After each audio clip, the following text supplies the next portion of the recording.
Welcome past to part 2 of the Air Nation Guide for War Thunder. In this episode, we'll be going over the USSR and the UK. Part 1 is linked below if you haven't watched it yet.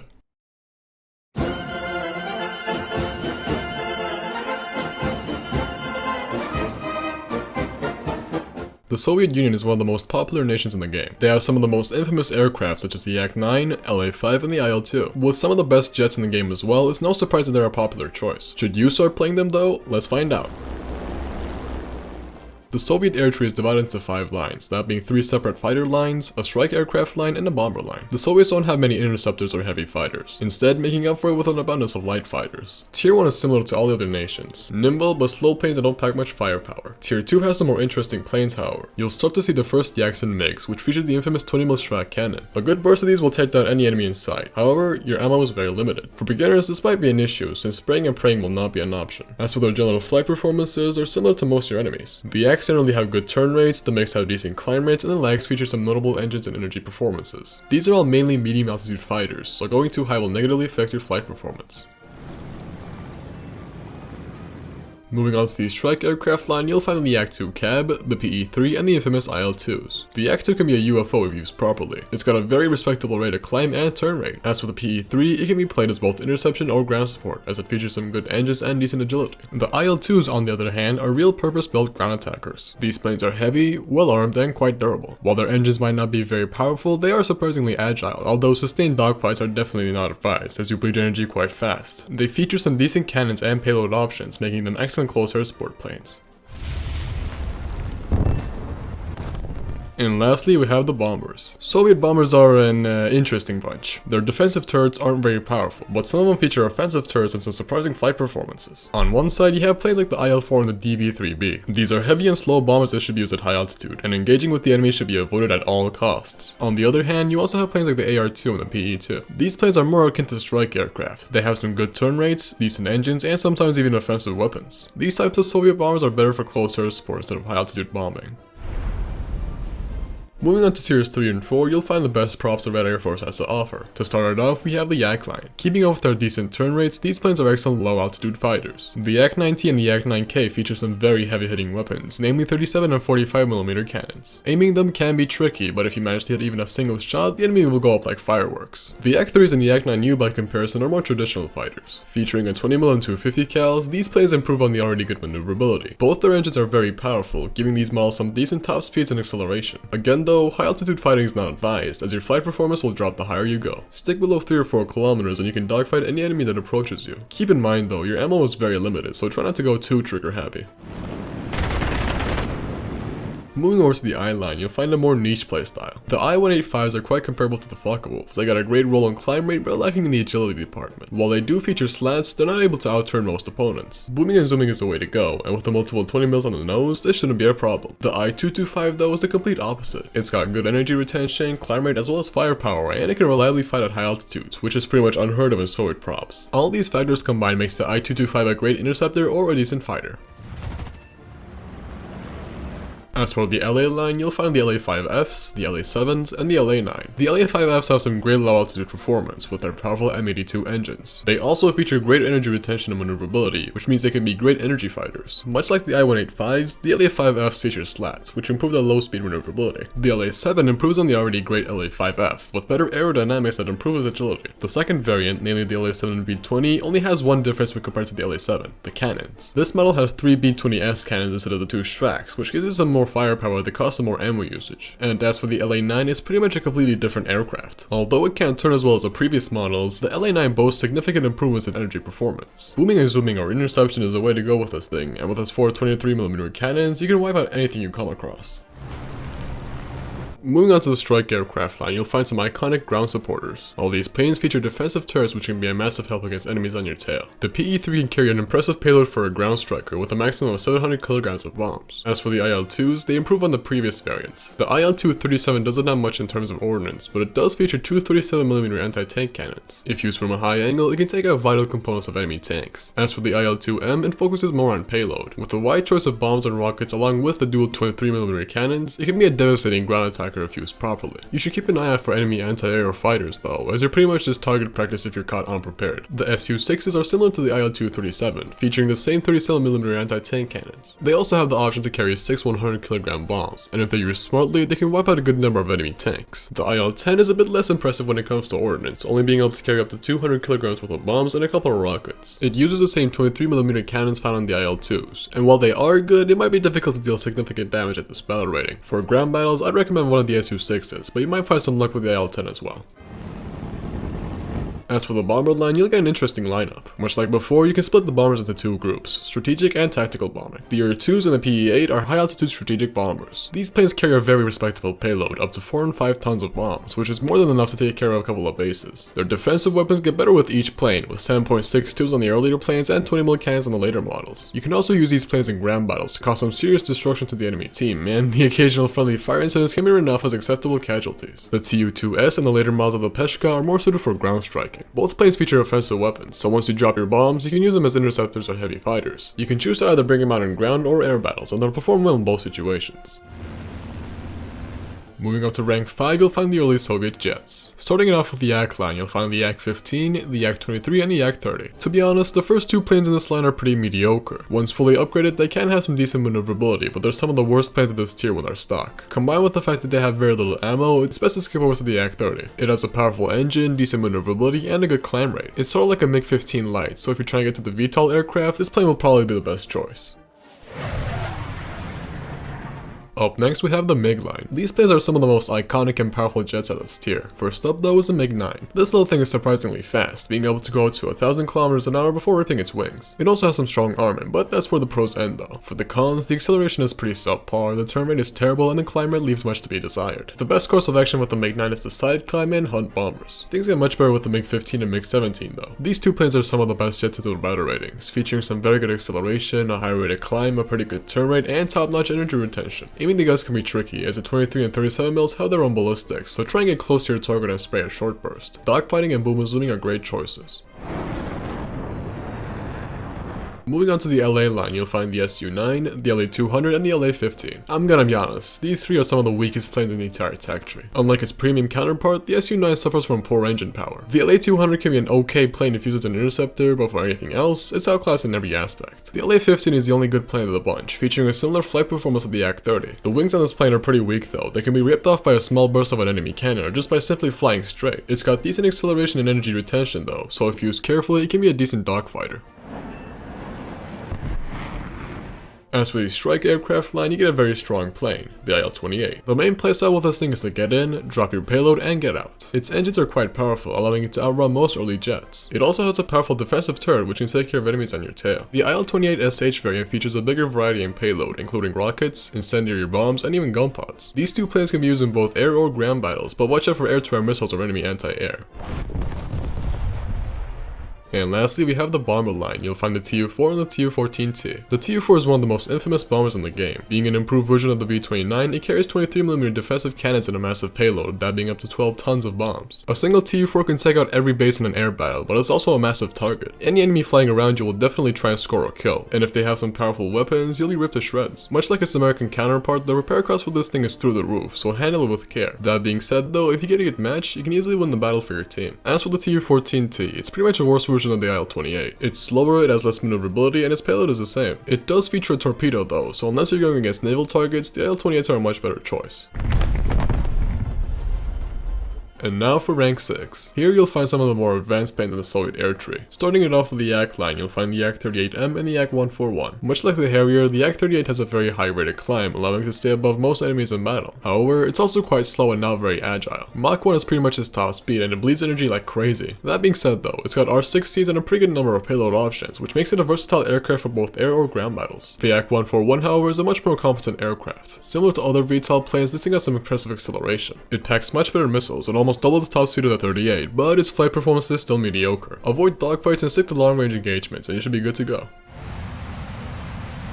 Moving on to the MiG line, you'll find the MiG-19 and the MiG-21 F-13. The MiG-19 is a much better version of the MiG-17, featuring an extra engine, an amazing climb rate, and some great energy retention. It also features the R3S AAM, and while it might not be the best missile around, you can score a kill or two if you catch an enemy off guard. Use your acceleration and climb rate to your advantage, either by boom and zooming or by taking your enemies into a vertical. As for the MiG-21 F-13, it's a completely different breed of aircraft. It has a very powerful engine, giving it an insane top speed and climb rate, comparable to that of the Starfighter. Unlike the Starfighter though, it has some very decent agility thanks to its delta wings. Sustained dogfights are definitely not advised though, as you can go from Mach 1 to landing speeds after a few seconds of turning. One of the biggest drawbacks of this plane is the ammo count. It only features 60 rounds in a single 30mm cannon, so it's crucial to understand the ballistics and aim carefully.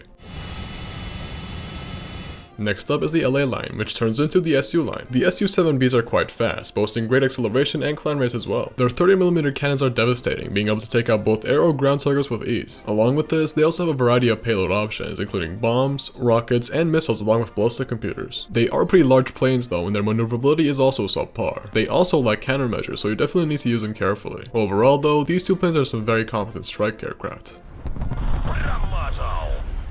As for the strike aircraft line, we have the Su-25. This is a big and slow plane that can carry a massive payload. We're talking up to 4 tons of bombs, 256 rockets, guided missiles, and even gun pods. Against planes, it can carry the R-60M all-aspect missiles, which are some of the best at this tier. It also features 256 flares, which makes it pretty much invulnerable against AAMs. The Su-25 is one of the best strike aircraft in this BR, only being rivaled by the A-10. Much like the A-10 though, air combat is not advised, as you lack both speed and maneuverability.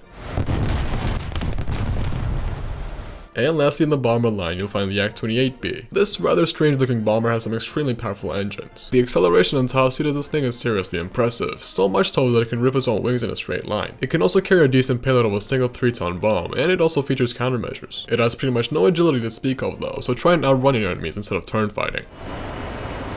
And finally, we reached rank 7 and 8. These are some of the most competitive aircraft in the entire game. First up is the MiG-21 SMT. It features a better engine than its predecessor along with some much better firepower. The SMT is almost like a UFO in its climb rate. You can get up to very high altitudes in a short amount of time. It also features a decent 23mm cannon with 200 rounds as well as 4 R-60 missiles. Much like the previous model, the SMT also has delta wings, which leads to great turn rates at the cost of a lot of energy bleeding. If you're looking for something more conventional though, the MiG-23s are the planes for you. Instead of delta wings, the MiG-23s feature swing wings, which gives them more variety in their choice of playstyles. If you need to turn, you can just angle the wings all the way to the front, and if you need to get away, just angle them backwards. Much like the MiG-21s, these planes feature very powerful engines, which leads to great climb rates and acceleration. Along with this, the MiG-23s feature the R-23 and the R-34 missiles, which are much better than the R-60s. The MLD improves on the M variant with a better performing airframe, more powerful engines, as well as featuring the aforementioned R-34 missiles. With these two planes, your best bet is high altitude sniping or low altitude ambushing. And last but definitely not least is the MiG-29. It has some decent maneuverability, powerful engines, and some very good missiles, namely the R-27s. It also has a powerful pulse-Doppler radar that can track targets from quite far away. Much like the F-16 though, sharp turns at high speeds are not one of the strong points of the Fulcrum. All in all, however, the MiG-29 is a very competent aircraft that can get the job done very swiftly. And as a side note, Germany finally got their MiG-29, so the wearables can put down their pitchforks. Moving on to the strike aircraft line, you'll find the Su-17Ms. These planes are very decent ground supporters, with AGMs, unguided rockets, extra gun pods, as well as 4 tons of bombs along with ballistic computers. It also has swing wings, which should be a massive help for a plane of this role. The M2 variant doesn't have any countermeasures, while the M4 has a whopping 256 of them. Along with all that, they also feature some powerful engines. If you need a cast plane for Russian top tier, these are the ones for you. And finally, in the bomber line, you'll find the MiG-27s. These are modified versions of MiG-23s, with ground targeting weapons instead of the nose mount or radar. Much like the Su-17Ms, these planes feature a big variety of payload options, with guided and unguided bombs, rockets, missiles, and even extra cannons. As for their flight performances, they have respectable top speeds and swing wings. The lack of radar can be a hindrance though, and they can only carry a limited amount of AAM, so you need to be mindful of your surroundings. And now, we reach the summary. Soviet fighters generally feature some decent maneuverability. Although Spitfires and Zeros will outturn you, you do have an edge against a good portion of enemy fighters. Most Soviet props don't perform well at high altitudes though, so you need to stay below around 4,000 meters on most planes. This can hinder your performance, as an altitude advantage can mean life or death in certain situations. As a result, you need to play to your strengths and avoid falling into enemy traps. On a more positive note, most Soviet planes above tier 2 feature the 20mm Schwack cannons, which can deal lots of damage with a good salvo. The downside though is that the weapons don't have much ammo, averaging around 100 rounds per weapon. This can be a massive downside for beginners, so you definitely need to get acquainted with the ballistics before you hop into a match. After finishing up with the props though, the jets are some of the best in the entire game, from the MiG-15 all the way to the MiG-29. And lastly, the Soviets are a part of the big 3, meaning lots of new additions every update. And finally, the conclusion. The Soviets are not as beginner friendly as some of the other nations, mainly because of the ammo issue. You need to know where to place your shots, otherwise you'll run out of ammo before taking out a single plane. For the roles, Soviet planes are generally the best when it comes to air supremacy. Bombing and ground striking are also quite decent as well, with their dedicated lines. Interception though is a bit less viable, since there aren't many Soviet planes that can fight at high altitudes. Naval striking is obviously non-existent, with the exception of a couple of planes. As for the tiers, the Soviets are decent when it comes to props, but are especially good when it comes to jets. And now, should you play the Soviet air tree? If you're a beginner, I wouldn't recommend it. The ammo issue can be a severe hindrance for newer players. If you're looking for a new nation to grind though, the Soviets are a great choice. The planes can be a unique challenge thanks to their playstyles. You also get a decent variety in roles with each line and tier. And if you just want to have some fun, the Soviets are a solid option. Whether you're just messing around in the PE-8 or having some intense dogfights with the LA-5, you can find some enjoyment in pretty much every plane. And lastly, for some recommendations, the LA-5FN and the MiG-15 are great choices.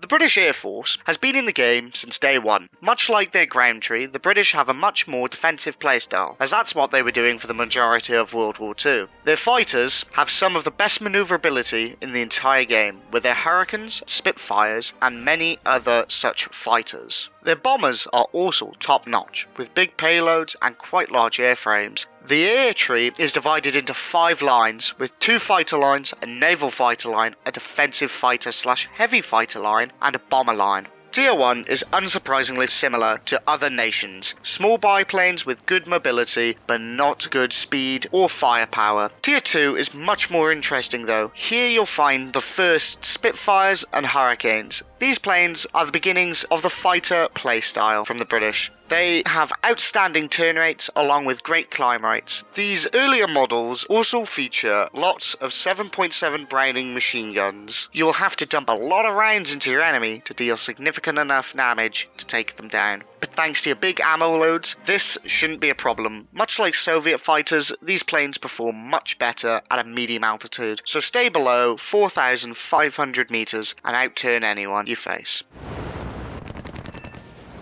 The Sea Hurricanes are a naval modification of the original Hurricanes. With arrestor hooks and catapult spools, these additions add extra weight to the planes, which lead to slightly worse performance overall. The Mark 1C does feature 4 20mm Hispano cannons though, which is really good for its tier. For general combat purposes though, the normal Hurricanes and Spitfires are much better choices.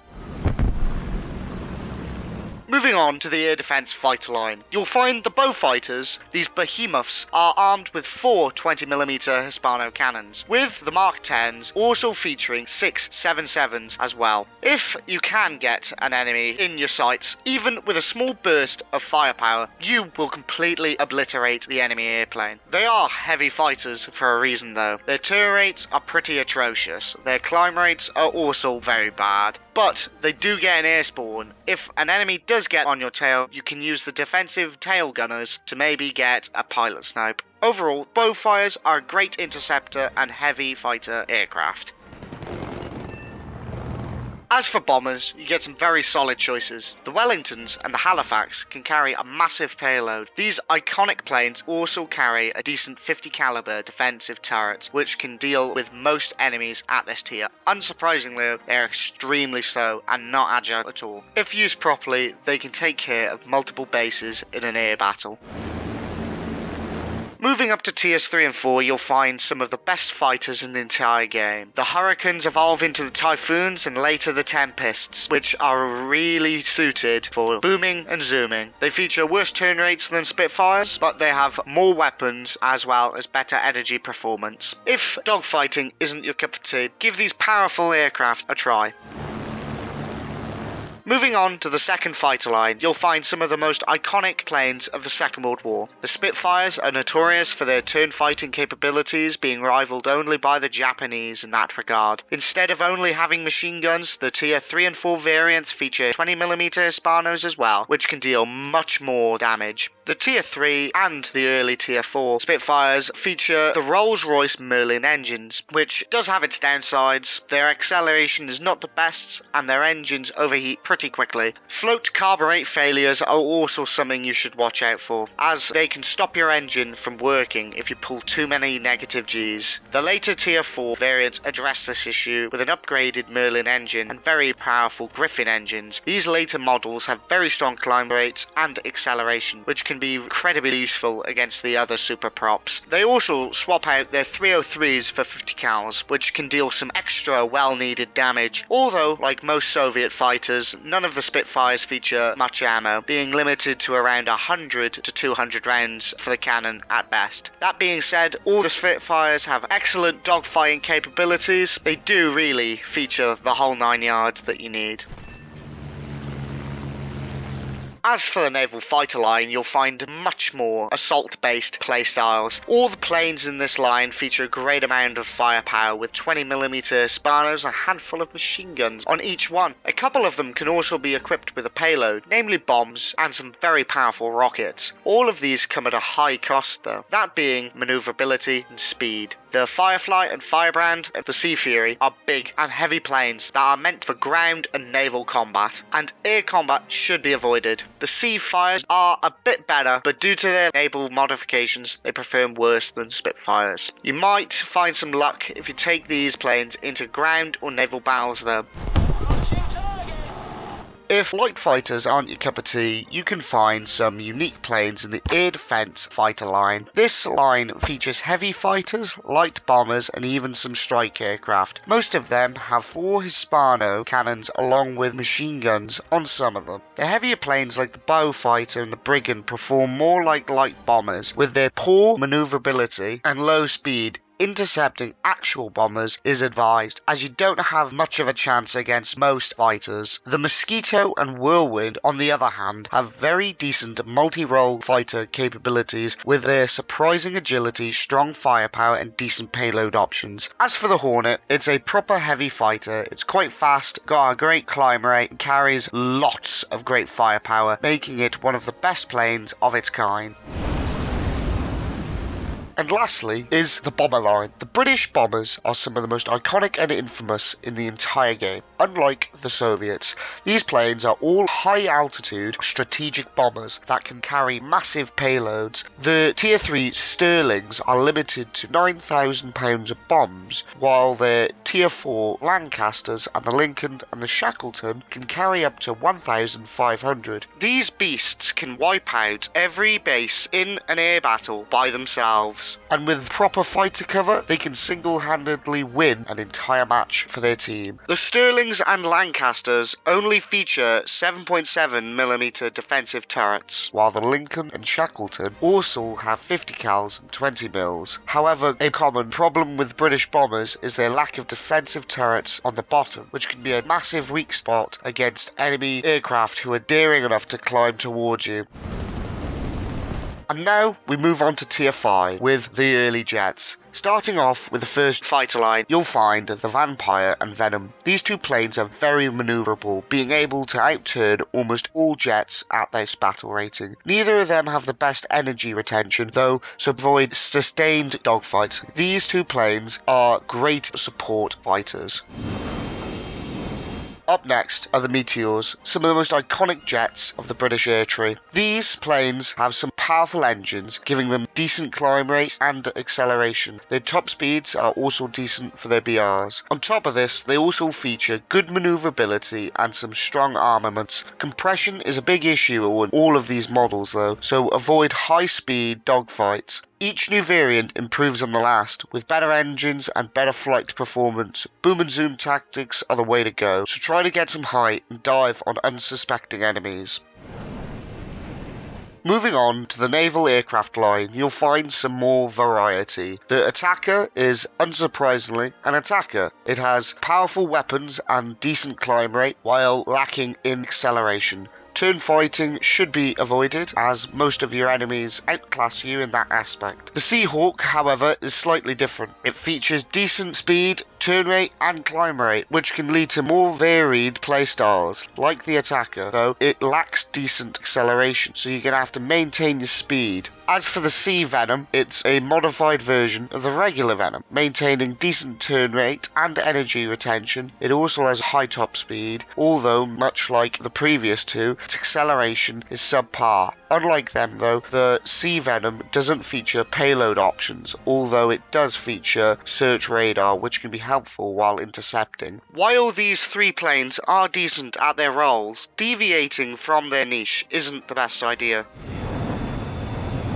Moving on to the heavy fire line, you'll get a breath of fresh air with the Swifts. These planes have powerful engines, namely the Rolls-Royce Avons, which give them excellent acceleration and climb rates. On top of this, they also feature the 30mm Aiden cannons, which have very high rates of fire and are incredibly powerful. Their maneuverability isn't the best though, so you're going to have to be better off sticking with booming and zooming instead of dogfighting. The F7 greatly improves on the F1, featuring an afterburner and two Fire Flash air-to-air missiles. The afterburners can improve the flight performance by a big margin, and the missiles are obviously quite helpful. Overall, these two planes are very potent boom and zoomers.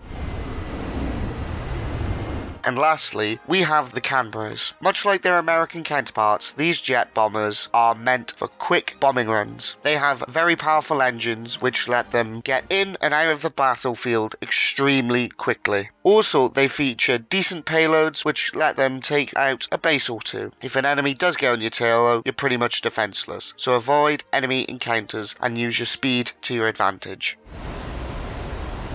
And finally, we have Tiers VI-VIII. British jets at these ranks are generally quite fast but lack manoeuvrability. They have some decent missiles which are useful in different situations. To kick it off, you have the first fighter line with the Hunters and Phantoms. The first Hunter F1 has extremely powerful engines for its BR, being able to outrun and outclimb most opponents that it faces. It also has quite good energy retention, although its turn rate isn't something you should rely on. Its powerful 30mm cannons can shred anything to pieces though. The F6 variant features some SRAM air-to-air missiles or SRAMs. These missiles can only travel about a kilometer or so, but are extremely maneuverable. Anyone within its range is as good as dead if they don't use countermeasures. These missiles go great with the boom and zoom playstyle of the Hunter. Along with this, the F6 variant also features some payload options which can be quite useful in multi-role operations. Due to its increased BR though, the enemies the variant faces is much faster than the F6, so use it carefully. As for the Phantom, FGR2 and the FG1, they're completely different aircraft. Compared to their American counterparts, these jets have the powerful Rolls-Royce Spey engines. This gives them an edge at low to medium altitudes with excellent climb and acceleration rates. Although their ordnance is smaller than the American variants, they still carry enough to take out enough small ground targets. Much like the Phantoms though, these planes are flying bricks, so try to avoid dogfighting. With their powerful pulse Doppler radars and great missiles, you'll have no trouble taking care of enemies from distance. The only difference between the two variants is that the FG1 can operate from carriers, so you can't go wrong with either plane. Moving on to the second fighter line, you'll find the Javelin, Lightning and the Tornado F3. These first two aircraft are unique, to say the least. The Javelin is quite a large plane. Its main advantage is its strong engines that give it decent acceleration and climb rates. Its top speed is low when compared to other aircraft at this tier though, and due to its massive wings, it bleeds a tremendous amount of energy when turning. It does feature decent radar though, which combined with its climb rates can make it a pretty good bomber hunter. As for the Lightning, it's sort of similar to the Javelin. Good climb rate and acceleration, a large airframe, and bad energy retention. Unlike the Javelin though, it has quite a decent top speed, that being up to 2,000 kilometers an hour overall. The Lightning makes for a decent support fighter. As for the Tornado F3, it is an air defense variant of the Tornado GR1. Its flight performance are pretty similar, so its maneuverability isn't very reliable. It's got decent engines and missiles though, so you can use it as a heavy fighter of sorts. Moving on to the naval aircraft line, you'll find the Scimitar and the aforementioned Phantom FG-1. The Scimitar is sort of similar to the Hunter in a way. It's got great engines which gives it a respectable top speed as well as acceleration. Like the Hunter though, its maneuverability isn't the best. You can either climb high and hunt bombers with your missiles or get low and become a ground attacker with your payload options. Both of these options are decent choices for the Scimitar.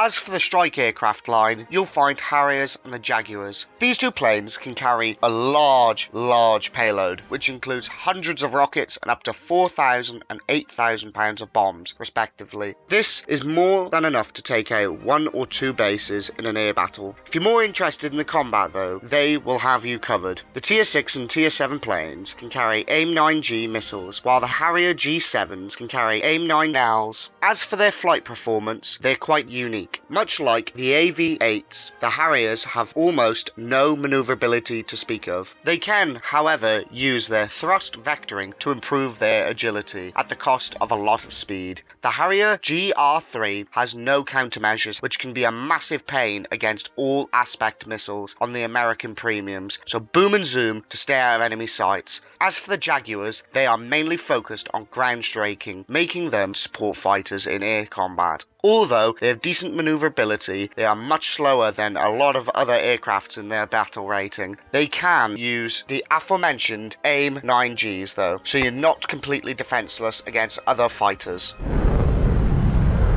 And finally, we have the bomber line. The only two planes currently are the Buccaneer and the Tornado G1. These two planes can carry a massive amount of ordnance, with up to 15,000 and 12,000 pounds of bombs, respectively. These planes are bombers, and air combat should be kept to a minimum. Although the Tornado does have swept wings, neither of these planes have the best maneuverability, especially with a payload. Your missiles are meant for self-defense, so trying to pick a fight with an enemy will probably not end very well. These planes offer bombing bases or as close air support in ground battles.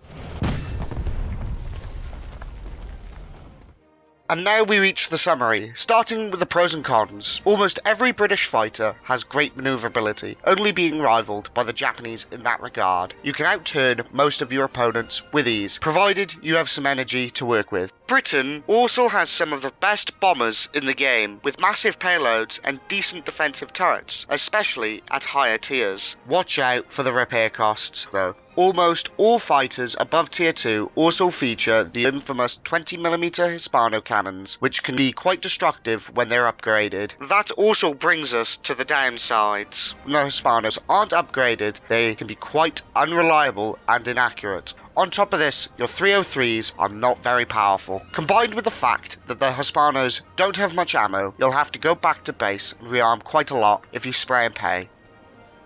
And now, the conclusion. The British are beginner-friendly with their easy-to-use planes that have great maneuverability. British planes excel in air superiority, interception and bombing. Although their tech tree has dedicated naval fighter line, the majority of planes with torpedoes are big bombers, which aren't the best in naval battles. Ground striking is not as good as the US, but majority of British planes feature ordnance. As for the tiers, here they are. The props are undoubtedly the best part of the British air tree, with excellent agility and flight performance. It all starts to stagnate at Tier 5 and above though, but the jets are still decent nevertheless.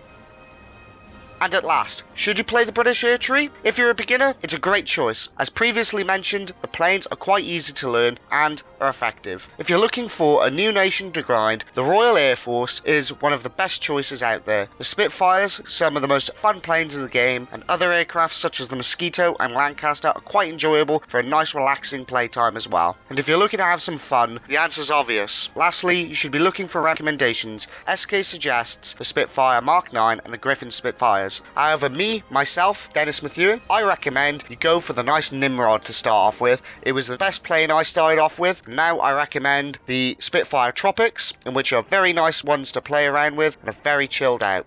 Anyway, time for my outro. I'll be seeing you all. I'm off to go dig a trench and probably get myself blown to bits, so I'll see you in a bit.